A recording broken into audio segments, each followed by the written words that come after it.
اعوذ باللہ من الشیطان الرجیم بسم اللہ الرحمن الرحیم وَإِذَا دُعُوا إِلَى اللَّهِ وَرَسُولِهِ لِيَحْكُمَ بَيْنَهُمْ إِذَا فَرِيقٌ مِّنْهُمْ مُعْرِضُونَ۔ کل بات چل رہی تھی پچھلی آیات میں کہ کچھ منافق ایسے ہوتے تھے جو اللہ کے نبی پر اور اللہ پر جو ہے کہتے تھے کہ ہم آپ پر اور آپ کے اللہ پر ایمان لاتے ہیں، لیکن مقصد یہ ہوتا تھا کہ ان سے کچھ کام کروانا ہو، کچھ فیصلہ ہوگا کروانا ہوتا تھا، تو اس وقت کہتے تھے کہ ہم آپ کے اللہ پر اور آپ پر ایمان لاتے ہیں، لیکن جیسے ہی وہاں سے کام ختم ہوتا تھا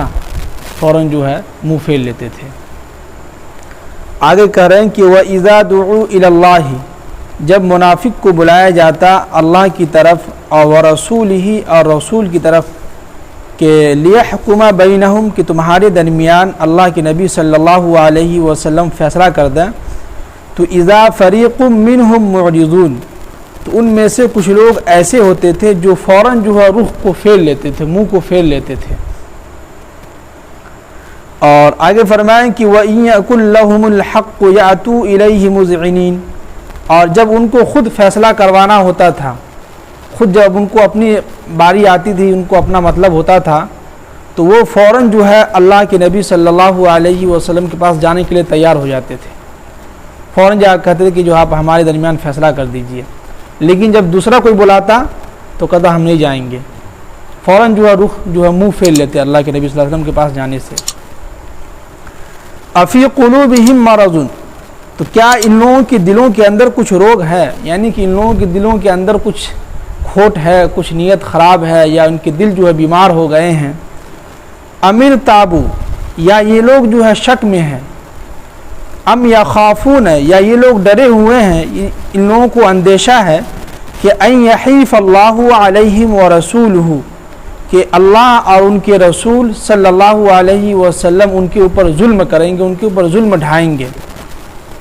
بلکہ نہیں، اولئک هم الظالمون، بلکہ یہ کہ یہ لوگ جو ہے خود اپنے اوپر ظلم ڈھا رہے ہیں۔ کیا کر رہے ہیں؟ اپنے اوپر خود یہ لوگ جو ہے ظلم ڈھا رہے ہیں۔ اب جو ہے آگے جو ہے ایمان والوں کی بات ہو رہی ہے کہ انما کان قول المؤمنین، کہ جب ایمان والوں کو جب بلایا جاتا ہے اللہ کے نبی صلی اللہ علیہ وسلم کی طرف، تو ان کی بات کی کیا ہوتی ہے؟ مومنین کی بات۔ تو اذا دعوا الی اللہ، جب ان کو اللہ کی طرف بلایا جاتا ہے، ورسولہ اور ان کے رسول جب بلاتے ہیں، تو لیحکم بینہم کہ ان کے درمیان جو ہے فیصلہ کر دے۔ جیسے کہ صحابی رسول ہیں، جب کچھ بھی ہوتا تھا آپس میں تو فوراً وہ لوگ اللہ کے نبی صلی اللہ علیہ وسلم کے پاس جاتے تھے، اور ان یقولوا، اور وہ کہتے تھے ایمان والے کہ سمعنا، ہم نے آپ کی باتوں کو سن لیا، واطعنا، اور ہم آپ کی باتوں کی پیروی کرتے ہیں، مانتے ہیں، اور اولئک هم المفلحون، اور یہی لوگ جو ہے کامیاب ہے۔ کیا ہے؟ کامیاب ہے۔ تو ایمان والوں کی نشانی دیکھیے کہ جب بھی ہم لوگوں کے سامنے، جیسے ہم لوگ ایمان والے ہیں، ہم لوگوں کے سامنے جب بھی قرآن حدیث کی بات آتی ہے تو ہم لوگ مانتے ہیں کہ نہیں؟ اسی طرح قرآن کہہ رہا ہے کہ جب مومنین کے سامنے جب یہ بات ہوتی تھی تو فوراً جو ہے مومنین جو ہے اللہ کے نبی صلی اللہ علیہ وسلم کے پاس جاتے تھے، کوئی بھی فیصلہ ہوتا تھا فوراً اللہ کے نبی صلی اللہ علیہ وسلم کے پاس۔ اور جو کہتے تھے اللہ کے نبی صلی اللہ علیہ وسلم، تو ایمان والے کہتے تھے کہ ان یقولوا، ہم نے آپ کی باتوں کو سمعنا، ہم نے آپ کی باتوں کو سنا، واطعنا، اور ہم آپ کی باتوں کی پیروی کرتے ہیں، مانتے ہیں۔ تو قرآن ان کو جو ہے کامیابی کا جو ہے معجزہ سنا رہے ہیں کہ واولئک هم المفلحون، تو یہ لوگ کیا ہیں؟ کامیاب ہیں۔ آگے فرمائیں کہ ومن یطع اللہ، جو شخص بھی اللہ کی پیروی کرے گا، اللہ کی فرمانبرداری کر کے چلے گا، اللہ کی بات کی مان کو چلے گا، اور ورسولہ، اور اس کے رسول کی، تو ویخشی اللہ، تو یہ لوگ اللہ سے ڈرتے رہتے ہیں، اور ویتقیہ، اور اللہ تعالیٰ کی نافرمانی سے بھی کیا ہیں؟ بچتے رہتے ہیں۔ تو فاولئک هم الفائزون، تو پس یہ لوگ بھی کیا ہیں؟ کامیاب ہیں۔ یعنی کہ یہاں پہ آگے بھی بتلایا گیا کہ جو لوگ اللہ کے نبی صلی اللہ علیہ وسلم جو ایمان والوں کو بلاتے ہیں، تو ایمان والے ان کی باتوں کو سنتے ہیں اور مانتے ہیں۔ اب یہاں پہ یہ ہے کہ جو شخص بھی اللہ کی پیروی کرے، یعنی اللہ کی بات کو مان کے چلے گا، ورسولہ، اور اپنے رسول کی بات کو مان کے چلے گا، ان کی پیروی کرے گا، ان کو فالو کرے گا، اور ویخشی اللہ، اور جو شخص بھی اللہ سے ڈرے گا،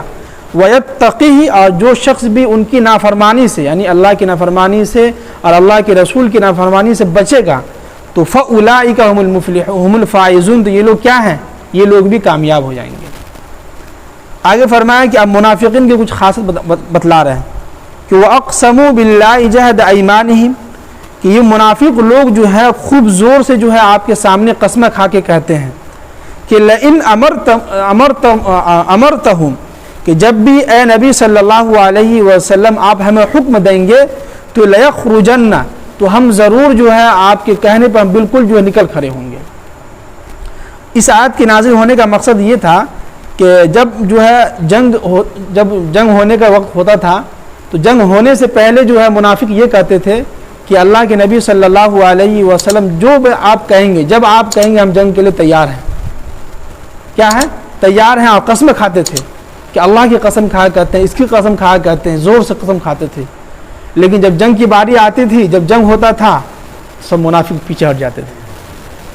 فوراً جو ہے پیچھے ہٹ جاتے تھے۔ تو وہیں پہ قرآن کی آیت نازل ہوئی کہ وَأَقْسَمُوا بِاللَّهِ جَهْدَ أَيْمَانِهِمْ، کہ اے نبی صلی اللہ علیہ وسلم یہ منافق لوگ جو ہیں آپ کے سامنے خوب زور سے قسمیں کھا رہے ہیں، تو اور یہ بھی کہہ رہے ہیں کہ لئن امرتہم، کہ اگر آپ حکم دیں گے جب بھی تو لیخرجن، تو ہم بالکل ضرور جو ہے جنگ کے لیے، جہاد کے لیے نکل پڑیں گے آپ کے کہنے پہ۔ تو قرآن کہہ رہے ہیں کہ قل لا،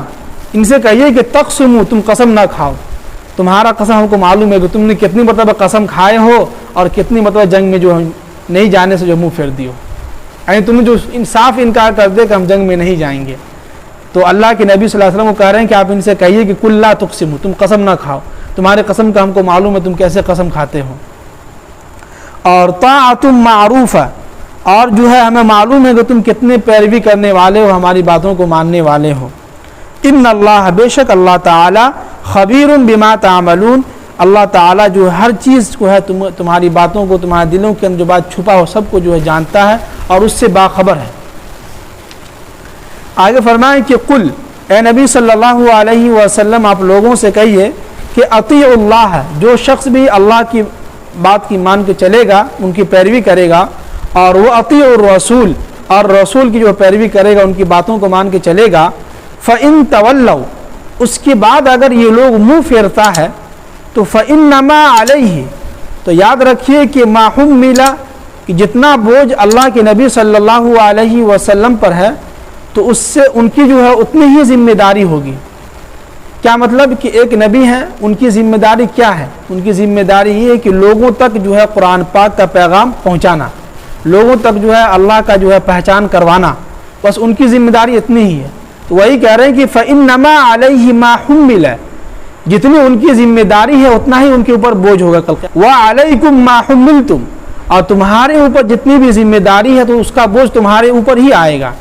یعنی کہ تمہاری ذمہ داری یہ تھی کہ تم اللہ کی اور رسول کی بات کو مان کے کیا کرتے؟ چلتے، لیکن تم لوگوں نے ایمان نہیں لایا، تم لوگوں نے جو ہماری باتوں کو نہیں مانا، تم لوگوں نے ہمارے قرآن کی آیت کو جھٹلایا، تم لوگوں نے ہمارے نبی محمد عربی صلی اللہ علیہ وسلم کو جھٹلایا، تو اس کی وجہ سے کیا ہوگا کہ تمہارے اوپر اتنا ہی بوجھ آئے گا، اتنا ہی تمہارے اوپر مشکلیں آئیں گی۔ اور وَإِن تُطِيعُوهُ تَهْتَدُوا، تو جو شخص بھی اللہ اور اللہ کے رسول صلی اللہ علیہ وسلم کی پیروی کیا، ان کی باتوں کو مانا، تو تہتدوا، تو وہ لوگ کامیاب ہو گئے، وہ لوگ سیدھے راستے پہ آ گئے۔ اور وما علی الرسول الا البلاغ المبین، اور اللہ کے نبی صلی اللہ علیہ وسلم اور جتنے بھی رسول آئے ان کی ذمہ داری بس اتنی تھی کہ وہ لوگوں تک جو ہے بالکل صاف طریقے سے، بالکل واضح طریقے سے لوگوں تک پیغام کو پہنچا دیں۔ سمجھ رہے ہیں؟ یعنی جتنے بھی رسول آئے سب کی ذمہ داری یہی تھی کہ وہ جو ہے لوگوں کے سامنے اللہ کا تعارف کرائے، اللہ کو کیا ہے، کیسے ہے، کیا ہے، نہیں ہے، اور رسول کی باتوں کو مان کے چلے، اسی میں ان لوگوں کی کامیابی ہے۔ تو ہر رسول کی اتنی ہی ذمہ داری تھی کہ وما علی الرسول الا البلاغ المبین، رسول کی صرف اتنی ذمہ داری ہے کہ وہ تم تک جو ہے صاف طریقے سے، واضح طریقہ سے جو ہے تمہارے تک پیغام پہنچا دیں۔ تو ان چند آیات میں سمجھیے کہ اللہ تعالی ہم سب سے جو ہے زیادہ تر منافق سے بھی اور جو ہے مومنین سے بھی دونوں میں فرق بتلایا ہے۔ ابھی بھی کچھ مسلمان ہیں لیکن کبھی کبھی منافقانہ چال چلنے لگتے ہیں۔ اللہ تعالیٰ ہم سب کو عمل کی توفیق نصیب فرمائے۔